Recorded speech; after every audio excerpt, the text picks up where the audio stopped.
Alright, so we got a quick introduction to the ls command. Now let's see what other options we can use with it. Again, the ls command lists the content of a directory. If we use ls-l, it will do a long listing. If we use ls-a, it will show us hidden files. If we use ls-r, it will list the names in reverse order. If we use ls-t, it will show us new files first. And if we use ls-rt, it will show us a listing in reverse time, so older files and folders first. Let's see how this works.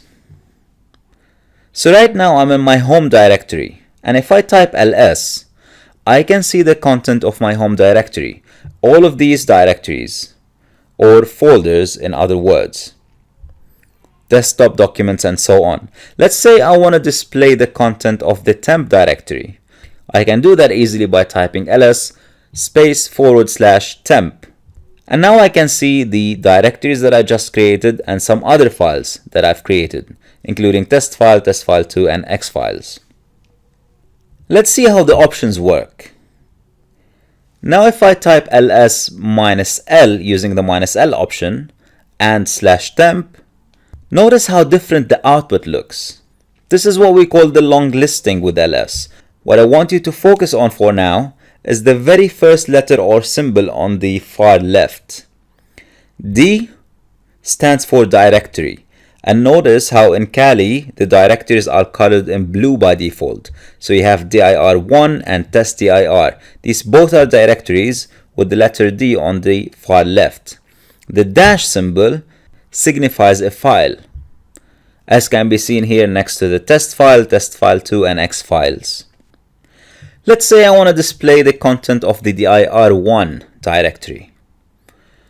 I can easily do that by typing ls /temp /dir, and I can see that inside dir1 I have dir2.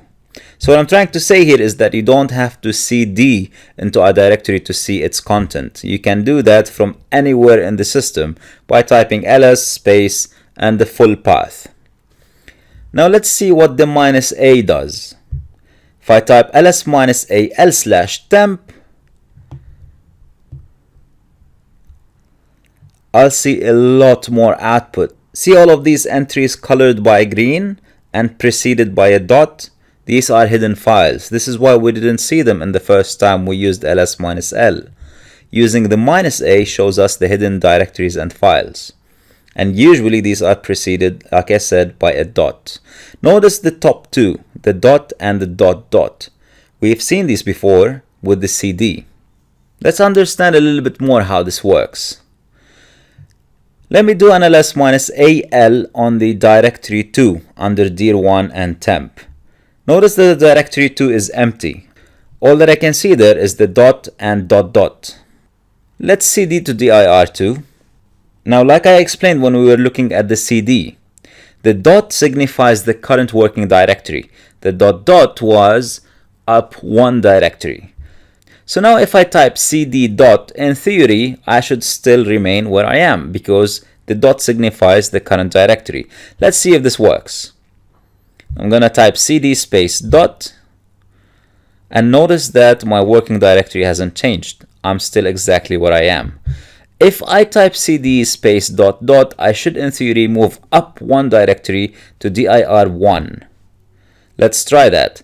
cd dot, and I'm in dir1. Now if I type it again, cd dot, I'm gonna move up one directory, and now I'm in temp.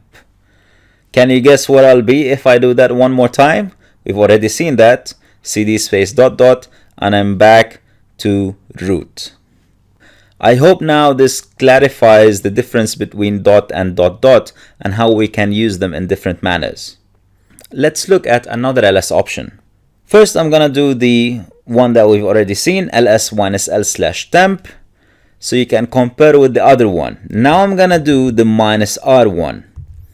Like we said, the -r lists in reverse name. ls-rl /temp. Notice how the output is now reversed. dir1 is now at the bottom. So it's kind of like when you're in Windows, Microsoft Windows, you're sorting by name. Now let's try to list the new files first, and I do that by typing ls space -tl/temp, and notice that the first file was created at 1044, the second at 1036, the third at 1027. So now I'm listing, or I'm sorting by the newest file first. And I'll let you try the last one by yourself, the ls-rt.